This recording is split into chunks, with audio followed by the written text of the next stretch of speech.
In our quiet brick house on the edge of Colorado Springs, my mother disappeared every single Thursday at exactly 2 o'clock in the afternoon for 20 straight years. No exceptions. Rain, snow, Christmas.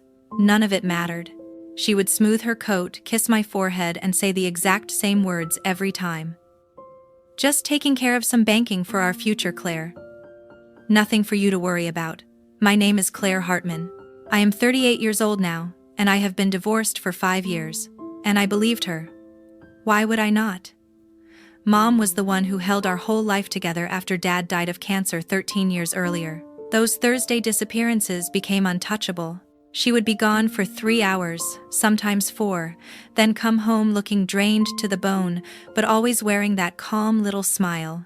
And nobody was ever allowed to ask where she went, who she met, or why she came back, like she had been holding her breath the entire time. After my marriage fell apart, I moved back into the same neighborhood to be closer. Same street, same brick houses, same mountain air that makes everything feel clean even when the truth is not. The routine never changed, not once, until the Thursday that ended everything. I was at my desk when my phone rang. It was Ethan, my younger brother. His voice sounded wrong, hollow, like the sound was coming from the bottom of a stairwell. "Claire, get to Memorial Hospital right now. Mom collapsed at the bank." By the time I burst through the emergency room doors, she was already gone. A massive stroke. The doctor told us it was instant. He said she likely never felt a thing. That was supposed to be a comfort, but it did not feel like one. 3 days after we laid her in the ground, I stood alone in her bedroom, staring at the old safe hidden behind rows of carefully pressed dresses. Years earlier, she had told me the code was my birthday. "Because you are the one I trust most," she had said. "Claire." My hands trembled as I turned the dial and pressed the numbers. The door opened with a soft metallic sigh. Inside was a thick, cream-colored envelope, with my name typed neatly on the front, a small metal key taped to it, and a single sheet of paper written in my mother's unmistakable handwriting. "Only open this when I am no longer here. Please do not hate me." I stood there, frozen, the key biting into my palm, because in that moment I understood something that made my knees weaken. Those 20 years of Thursday afternoons had never been about protecting our future at all. If someone in your family ever vanished on the same day every week, or kept financial secrets that only surfaced after they were gone, you already know how this feels. What I found next shattered everything I thought I knew about the woman who raised me. A plain white envelope appeared in the mailbox one morning while I was sorting through sympathy cards. No return address. Just my name typed clean and precise on the front, Claire Hartman. I tore it open right there on the porch. Inside was a brief letter from the branch manager at First National Bank, offering condolences for my mother's passing and informing me that I was listed as the secondary holder on safe deposit box number 312. The annual fee had been paid through the end of the year, and I could access the box at any time with proper identification and the key. I stared at the letter for a long time.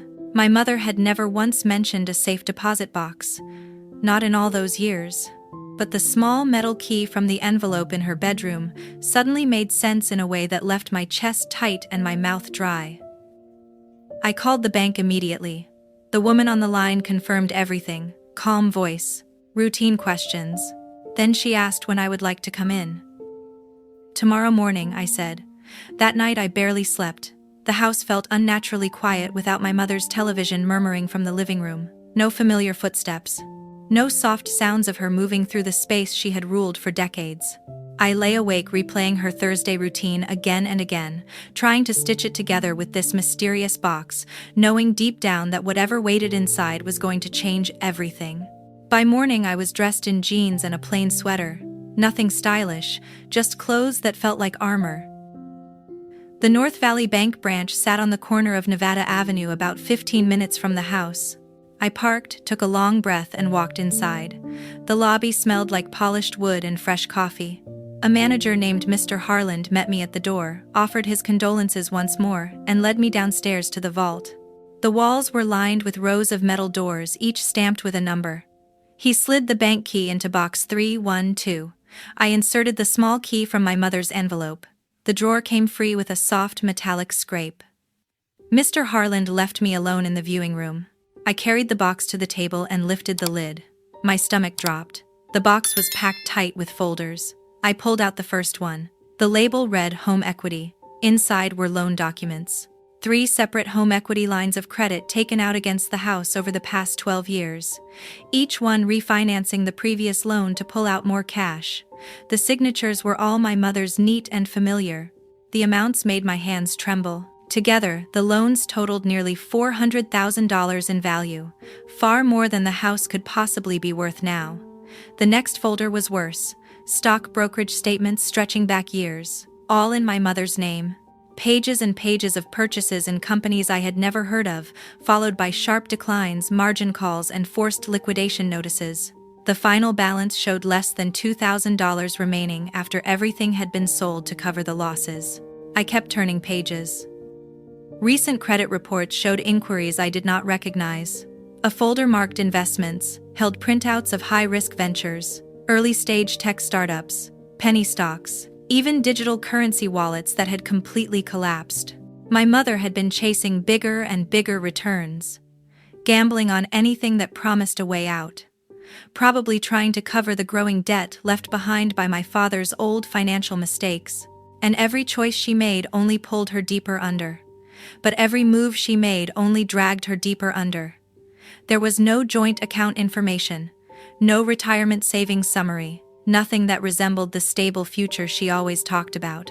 The family checking account statements were buried at the bottom of the box, balances dwindling to almost nothing over the last few years, as automatic payments went out month after month to service all that hidden debt. I sat there for more than an hour photographing every single page with my phone. By the end, my fingers felt numb. When I finally closed the box and stepped back into the hallway, Mr. Harland asked gently if everything was all right.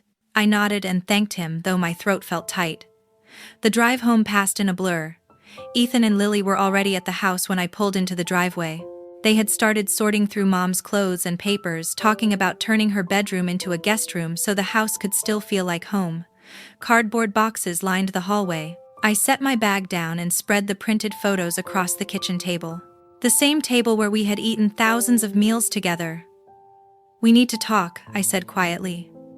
Lily looked up first, curious. Ethan glanced over from the living room doorway. I laid the pictures out one by one. The refinance agreements, the brokerage losses, the account summaries showing almost nothing left. "This is what was in the safe deposit box Mom left for me," I said, keeping my voice steady. "The house has been refinanced 3 times. There are hundreds of thousands of dollars in loans against it. The investments she made are gone. All of it." Lily's eyes widened as she picked up a photo of one of the loan documents. Ethan stepped closer, scanning the images. His face hardened. "This cannot be right," he said immediately. "Mom would never do something like this without telling us." "She did," I said, sliding the signature pages toward him. "It is all in her name. She has been handling it alone for years." He shook his head and pushed the photos away. "You are reading this wrong, Claire. Mom was careful with money. She always said she was building something for us. That is what she told us," I said. "But look at the dates.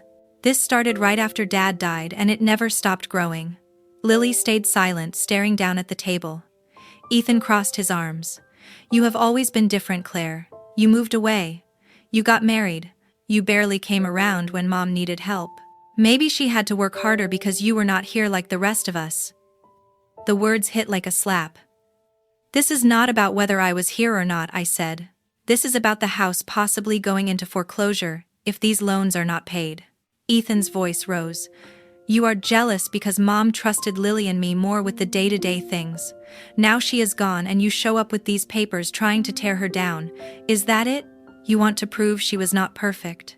I felt the heat rush into my face. "I am not trying to prove anything," I said. "I am showing you what I found. We are all in this together." Lily finally spoke, her voice small and unsure. "Maybe there is an explanation. Mom would not leave us with nothing." Ethan nodded hard. "Exactly. You are twisting this because you have always felt left out. Mom loved all of us, but you made your choices. Do not drag her name through the dirt now that she cannot defend herself." I gathered the photos back into a single folder. The kitchen suddenly felt too small, the walls pressing in. "I am not twisting anything," I said. These are facts. We need to figure out what to do before the bank starts calling. Ethan looked at me with cold eyes. You have always been jealous of how close Mom and I were. Now she is barely in the ground and you are pulling this out to get back at her. At us. Is that what this is really about? I carried the entire metal box home from the bank and set it on the old oak dining table. The table where the three of us used to sit while Mom told stories about Dad's better days. The same table that still held faint crayon marks from when Lily was little. Ethan and Lily were already there, arguing quietly over which of Mom's sweaters to keep and which ones to give away. I did not say anything at first. I simply opened the lid again and pulled out the single sheet of cream-colored paper tucked between two folders, the one written in my mother's unmistakable handwriting. Sit down, I said quietly. There is something else. They exchanged glances, then pulled out chairs. I smoothed the letter flat on the table so they could see the date at the top. 3 months before she died. Then I began to read out loud. To my children, especially Claire. If you are reading this, I am gone and you have seen what I tried so hard to keep hidden. When your father died 13 years ago, he left behind more than grief. He had borrowed against the house to chase stock tips he believed would make us rich. By the time the hospital bills arrived, we were already drowning. I refinanced once to pay them off. Then again to keep the lights on. Then again when the market turned and everything he touched collapsed. Every Thursday for the last 20 years, I drove downtown to meet advisors, brokers, anyone who promised a way out. I believed that if I could just get one good return, I could fix everything before any of you ever knew. I was wrong. The hole only grew deeper. I am so sorry, Claire. I put your name on the box because you are the strongest of my children. You always have been, even when you felt like the odd one out. Please forgive me for what I have done. And please, whatever you do, protect Ethan from the worst of it. He is sensitive. He would not survive knowing his mother failed so completely. He still sees me as the person who held everything together. Let him keep that. I love you all more than you will ever know. Mom. My voice broke on the final line. The kitchen fell into complete silence, broken only by the steady ticking of the clock above the stove. Lily's hand flew to her mouth. Tears spilled immediately, sliding down her cheeks and dropping onto the table as she stared at the letter like it might disappear if she looked away. She stared at the letter as if it might vanish if she blinked. Ethan sat frozen in his chair, jaw-clenched eyes locked on the page. Then he shook his head once hard. That is not real, he said, his voice low and dangerous. Mom would never write something like that. Someone forged it. Ethan, it is her handwriting, I said. You know it is. He shoved his chair back so violently it scraped across the floor. You printed this yourself. You have hated how close Mom and I were your whole life. This is just another way to make her look bad. Lily finally spoke through her sobs. Stop it. Both of you. She was trying to protect us. That is what the letter says. She did not want us to worry. Protect us, I repeated, feeling the anger rise. By lying for 20 years. By putting the house we grew up in at risk of foreclosure. Lily wiped her face with her sleeve. She thought she could fix it. Moms do that. They carry everything so we do not have to. Ethan pointed at the letter still in my hand. If she wanted to protect us, why single me out? Why say I am too weak to handle the truth? That is not Mom. That is you putting words in her mouth. The accusation hit like a punch. She wrote it, Ethan, not me. He laughed sharp and bitter. Right, because Mom spent years telling me I was the one she counted on most. The one who made her proud every single day. And now suddenly, I am the fragile one. Come on. Lily reached across the table and touched his arm. She was scared, Ethan. That is all. She did not mean it like that. But he was no longer listening. He stood up, towering over both of us. You have always resented that Mom and I had something special. When you moved away after college, when you married Mark and barely visited, she leaned on me. And now you come back with this box full of shame and expect us to believe Mom thought I could not handle the truth. His voice kept rising. You are twisting everything. This letter, if it is even real, is just her being tired and sick. You are the one turning it into an attack. I fought to keep my voice steady. I am not attacking anyone. I am reading what she wrote. Lily's crying faded into quiet hiccups. She looked back and forth between us, eyes red and swollen. Maybe we should just put this away for now. Mom would not want us fighting like this. Ethan let out a sharp snort. No, Lily. Claire wants a fight. She wants to be right. She always has. That is not fair, I said, hearing my own voice begin to shake. I am the one who opened the box. I am the one who has to figure out what happens when the bank decides they want their money. Lily reached for the letter, her fingers trembling. She says she loves us. That is what matters. Ethan crossed his arms. Exactly. And love does not write notes calling your own son too weak to handle the truth. The room spun for a moment. She was trying to shield you, I said, my words coming faster now, from knowing she made mistakes. We are not children anymore. Lily looked at me, pleading. Even if Mom messed up, she did it for us. She did not want us to hate her. Can we not just accept that? I stared at both of them. At the little brother who once followed me everywhere, at the little sister who used to copy everything I did. And in that moment I understood something that made my chest ache. We were not looking at the same letter at all. Lily wiped her eyes again, her voice barely a whisper. No matter what she did wrong, she was still trying her best for us. You just want to prove you were right all along. The next morning on a Saturday, my phone buzzed. A text from Ethan. Family meeting tonight at the house, 7 in the evening. Be there. No, please. No explanation. Just an order. I knew exactly what it was about. I pulled into the driveway just as the sun slipped behind Pike Peak. The porch light was already on, the same way it had been every evening while Mom was still alive. Lily's SUV was parked beside Ethan's truck. I took a slow breath and walked inside. The living room smelled faintly of Mom's lavender candles. All the sympathy flowers were gone. In their place were framed photographs. Mom smiling beside Ethan at his college graduation. Mom standing proudly next to Lily at her wedding. There were no photos of her with me. Ethan stood near the fireplace, arms crossed. Lily sat curled up on the couch, knees drawn to her chest, clutching a throw pillow like a shield. They both looked up when I entered. Close the door, Ethan said. I did. He did not waste time. We have talked. Lily and I agree. Mom's will is simple. Everything is divided equally between the three of us. The house, the accounts, whatever is left. We are not changing that. I opened my mouth, but he kept going. And we are not going to let you drag Mom's name through whatever story you are trying to build. She is gone. She cannot defend herself. So this ends tonight. Lily finally spoke, her voice soft but steady. You left Claire. You moved hours away. You married Mark. You started your own life. Ethan and I were the ones here every weekend, fixing the roof, mowing the lawn, taking Mom to her appointments. We earned the right to decide how her memory is handled. My chest tightened. This is not about who did more chores, I said. This is about hundreds of thousands of dollars in debt we did not know existed. Ethan stepped forward. According to who? You, the sister who shows up with a metal box full of papers nobody else ever saw. Mom trusted me with everything. She told me where the spare key was, where the good china was hidden, every small detail. She never mentioned money problems even once. Because she was protecting you, I said, echoing the letter none of them wanted to believe. Exactly like she wrote. Lily shook her head. Or maybe she knew you would turn it into a weapon. Ethan reached down, picked up a manila envelope from the coffee table and slid it across to me. Inside was Mom's final will, 2 simple pages notarized 6 months earlier. The house and all remaining assets were to be divided equally among her 3 children. There was no mention of debt, no conditions, no warnings. This is what matters, Ethan said. Not whatever story you cooked up from that box. I did not cook anything up, I replied. The bank records are real. The refinance documents carry her signature.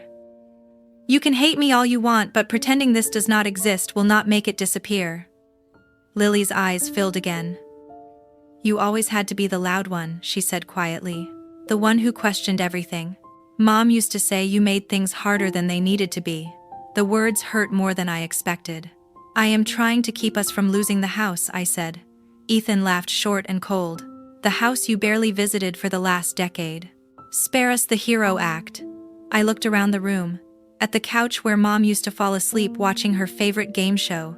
At the wall where our heights were marked every birthday until the year I stopped coming home regularly. Everything felt familiar and foreign at the same time. What do you want from me? I asked quietly. Ethan did not hesitate. Leave the copies here. Delete the photos from your phone. Stop talking to lawyers. Stop talking to anyone. We handle this as a family quietly the way Mom would have wanted. Or you walk away now and we handle it without you. Lily added, almost pleading. We just want to grieve in peace. I stared at them. At my little brother who once cried when I left for college. At my little sister who used to crawl into my bed during thunderstorms. And I realized they had already chosen sides. And I was not on it. You are asking me to pretend none of this exists, I said. Ethan met my eyes without blinking. I am asking you to respect our mother. The silence that followed was thick and painful. I reached into my bag, pulled out the flash drive holding every scanned document and set it on the table.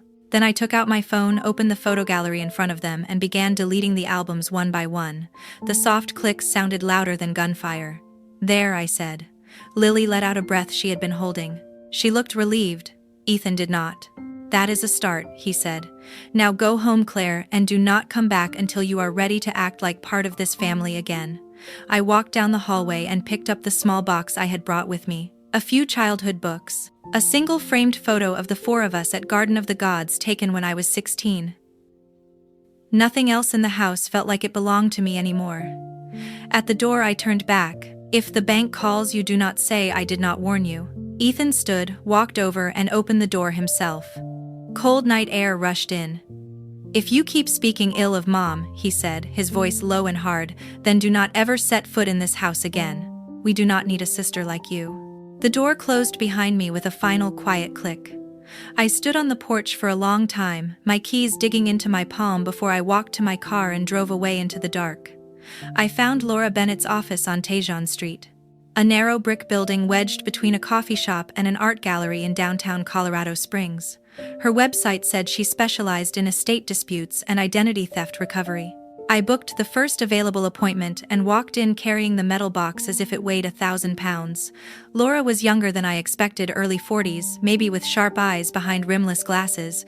She did not interrupt as I spread every document across her conference table. She simply watched, silent and focused, as the truth finally had somewhere safe to land. The 3 refinances, the brokerage disasters, my mother's letter, the credit reports I had pulled myself. When I finished, Laura leaned back in her chair and let out a slow breath. This is parental financial abuse at a textbook level, she said calmly. Colorado law treats identity theft the same way whether it is committed by a stranger or by a parent. If we can prove these signatures and applications were made without your knowledge or Lily's, these debts can be classified as fraud and removed from your credit reports. She began digging deeper that same week, requesting full credit files under both of our social security numbers, using the authorizations I signed. 10 days later, she called me back into her office. There is more, she said, sliding a thick stack of printed pages across the desk. Your mother opened 12 credit cards in Lily's name starting 8 years ago.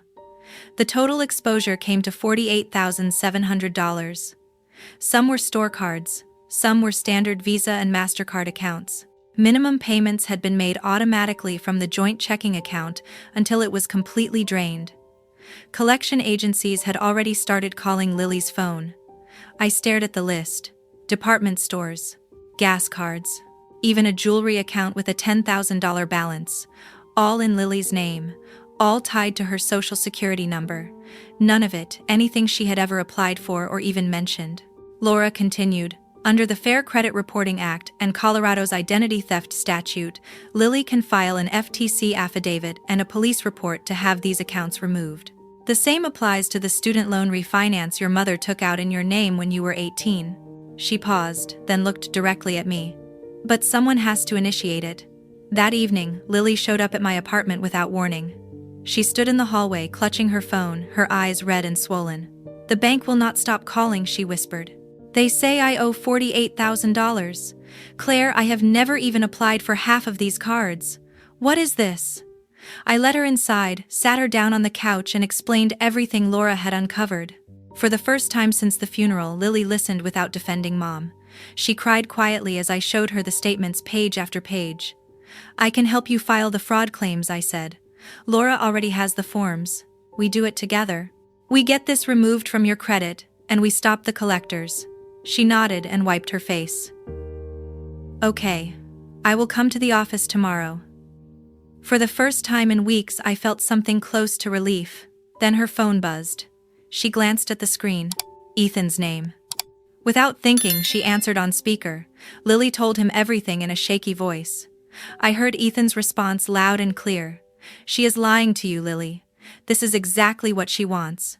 She is trying to scare you into helping her take the house. Mom would never do that to you. Think about it. Claire is the only one who benefits if we turn on each other." Lily's eyes flicked toward me. Doubt crept back in. "Ethan, these are real statements," she said. "Forged," he snapped. "Or taken out of context. You know how Claire has always hated that Mom and I were close. She is doing this to punish us." The call lasted maybe 3 minutes. It destroyed everything. When Lily hung up, the fear in her eyes had turned cold. "You planned this," she said. "You waited until they started calling me, then you offered to save me so I would be on your side against Ethan." "That is not what happened," I said, forcing my voice to stay calm. "These debts are real. They will destroy your credit if we do not act," I said. She stood up and grabbed her purse. "Ethan says we should get our own lawyer, someone who is not trying to steal what Mom left us." "Lily, please no." She cut me off at the door. "You wanted me to see how bad Mom was. Well, congratulations. Now I see how far you will go to win." The door slammed. I stood alone in the empty living room. The stack of fraud affidavit forms still sat on the coffee table untouched. The next morning I went back to Laura's office alone. File everything I told her. Identity theft claims for both me and Lily, even if she refuses to sign. Petition the probate court to declare the fraudulent debts non-estate obligations and request a hearing on the house before foreclosure begins. I am done waiting for them to wake up. Laura nodded, already pulling up forms. This will force everything into the open. Ethan and Lily will have to respond or default. Are you sure? I thought about the house I grew up in, about my mother's handwriting begging me to protect Ethan, about Lily's face shifting from fear to anger in the span of one phone call. "I am sure," I said. She started typing the petition that afternoon. Later that night, Lily's phone rang in her apartment as another collector left a voicemail about a past-due jewelry account. She sat on the kitchen floor, phone in her hand, pale as paper, watching the screen light up again and again. She stared at Ethan's last text. "Do not trust her. We will fix this together." Then she looked at the caller identification again. Another unknown number, another debt collector. For the first time, doubt flickered across her face, but she did not call me. Instead, she forwarded the voicemail to Ethan and typed one sentence. "What do we do now?"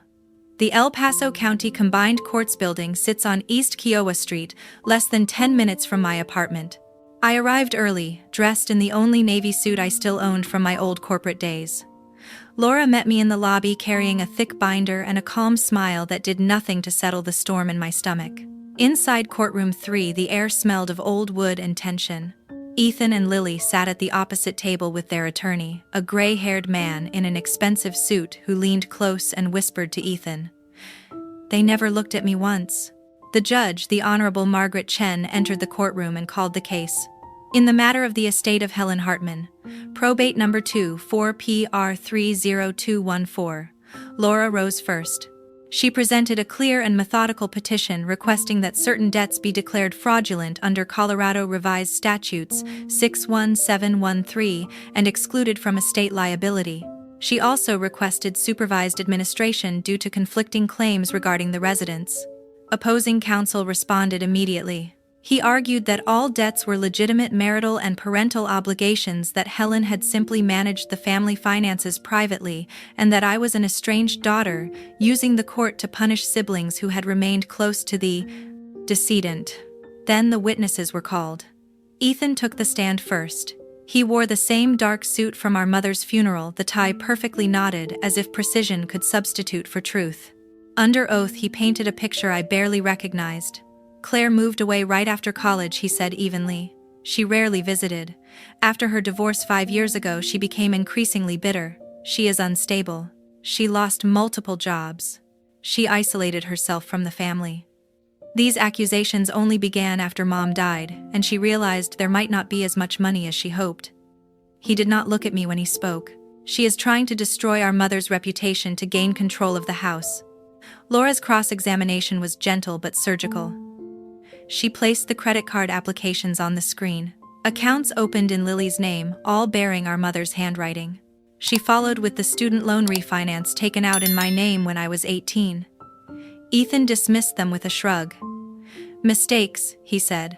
"Or protective measures Mom took for us." He said it calmly, confidently. As if rewriting reality under oath was just another family habit, Lily followed. She looked smaller than I remembered, clutching a tissue in both hands. She testified that Mom had always been generous, that any secret accounts were probably meant as surprises, and that I had been angry at the world since my marriage ended. When Laura asked whether she had ever applied for the 12 credit cards totaling nearly $50,000, Lily shook her head as tears spilled down her face. "I never saw those," she whispered. "But Mom would never hurt me on purpose." Their attorney leaned heavily on Colorado community property principles during marriage, and the presumption that debts incurred during life benefit the family. He argued that the home refinances paid household bills and medical expenses after Dad died. Laura responded with facts. She presented forensic accounting reports, handwriting analysis confirming our mother's signatures on fraudulent applications, bank records showing the loan proceeds funneled into personal brokerage accounts not used for household expenses. She entered Mom's letter into evidence not for its statements about Ethan's sensitivity but to prove that Mom knowingly concealed the activity. "I never took the stand. Laura said my presence in the courtroom was enough. Anything I said would only give them more to twist." The gallery held maybe 10 people, mostly court staff. One reporter from the Gazette. My siblings never looked at me. I sat behind Laura with my hands folded in my lap, feeling the distance between us stretch into miles with every sentence spoken aloud. Closing arguments were brief. Their lawyer asked the court to uphold the will as written and dismiss my claims as vindictive. Laura asked for simple justice, to relieve innocent children from debts they never agreed to and never benefited from. After a short recess, Judge Chen returned to the bench. She adjusted her glasses and spoke in a measured tone that carried through the courtroom. "Having reviewed the exhibits, the testimony, and the applicable law, this court finds clear and convincing evidence of identity theft, with regard to credit accounts opened in the names of Claire Hartman and Lily Hartman without their knowledge or consent. Those obligations are hereby declared fraudulent and non-estate debts pursuant to Colorado revised statutes. The petitioners Claire Hartman and Lily Hartman are relieved of all personal liability." She paused. Ethan shifted in his seat. Lily's hands tightened on the edge of the table. However, the judge continued, the 3 home equity lines of credit were executed solely by the decedent Helen Hartman during her lifetime. While the court sympathizes with the children's position, Colorado law holds that validly executed liens against real property survive the borrower's death and must be satisfied from the estate. Accordingly, the residence located at 1427 Pine Ridge Road shall be sold at public auction under supervised administration. Proceeds shall be used to satisfy the valid secured debts first, with any remainder divided according to the decedent's will. The gavel came down once, sharp. Final. Laura turned toward me and gave the smallest nod. We had won the fraud case, but the house, our house, was gone. People began gathering their files, chairs scraped softly against the floor. Ethan stood, smoothed his jacket and walked past my table without stopping. As he passed behind me, he leaned in just enough for his words to reach only my ears. "No matter what that judge says, Mom was still the best mother in the world, and you will never understand that." He kept walking. Lily followed him, her eyes fixed on the floor, never once looking back. I remained seated long after the courtroom emptied, staring at the space where they had been feeling the final thread between us, stretched tight. And then, snap. For good. The brick house sold at auction faster than anyone expected. A young couple from Denver bought the house for just over the remaining loan balance. They were excited about the quiet street and the mountain views from the back deck. On a gray morning, I signed the closing papers in Laura's office, my pen scratching across line after line until the deed no longer carried the Hartman name. My share after the valid liens were paid and probate fees deducted came to $23,000, enough to clear the remaining collection penalties tied to the fraudulent accounts and leave a small cushion in a new checking account. Nothing more. I found a one-bedroom apartment in Rock Rimmon north of the city near the Air Force Academy, with windows that faced the foothills. The moving truck held exactly 12 boxes: books, clothes, a few dishes. And the childhood photo I had rescued the night Ethan shut the door on me. Everything else, the furniture Mom had chosen, the holiday decorations we once hung together, stayed with the house or went into Ethan and Lily's storage unit. The first night in the new place, I sat on the floor eating takeout and listened to the unfamiliar quiet. No creaking stairs. No television murmuring from Mom's old room. No Ethan laughing at something in the basement. Just the low hum of the refrigerator and the distant sound of the highway. They never reached out. Not a text, not an email, not even a forwarded utility bill. Through a mutual acquaintance, I heard that Ethan and Lily held a small memorial gathering on the first anniversary of Mom's death. They served catered sandwiches in the backyard of a house they no longer owned, raising toasts to the mother they insisted had done nothing but protect them. My name came up. The second year passed the same way. I saw Lily once at Garden of the Gods. She was pushing a stroller, her toddler bundled inside. Our eyes met across the parking lot. She looked away immediately, tightened her grip on the handle, and walked faster toward the red rock formations. I stood beside my car until she disappeared around the bend. Ethan changed jobs and moved to a new firm downtown. His LinkedIn page glowed with promotions and smiling team photos. Lily posted family pictures on social media. Birthdays, vacations. Always smiling. Always just the two of them with their growing families. If they ever spoke of me, no one told me. I paid my bills on time. I rebuilt my credit one careful step at a time. I took a part-time job at the library on Academy Boulevard just to stay busy. The apartment filled slowly.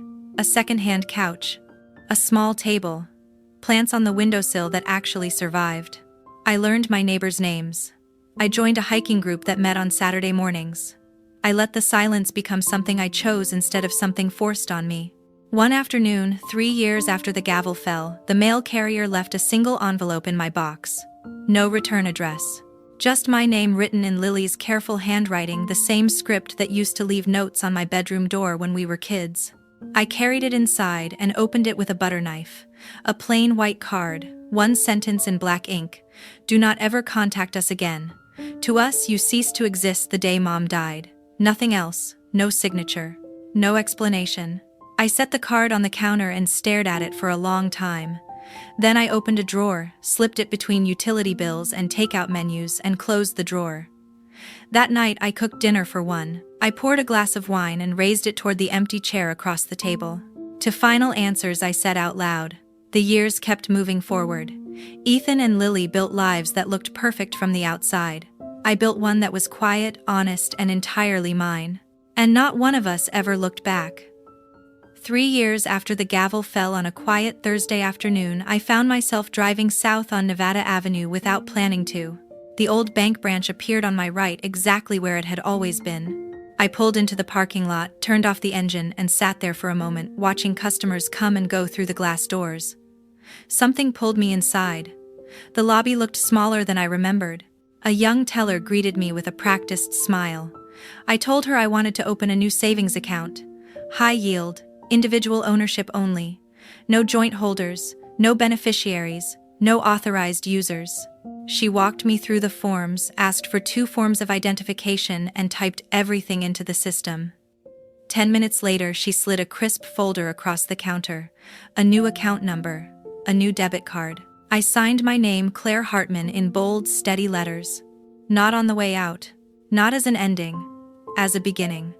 When she asked if I wanted to make an initial deposit, I transferred $25,000 from the account I had quietly built since the probate check cleared.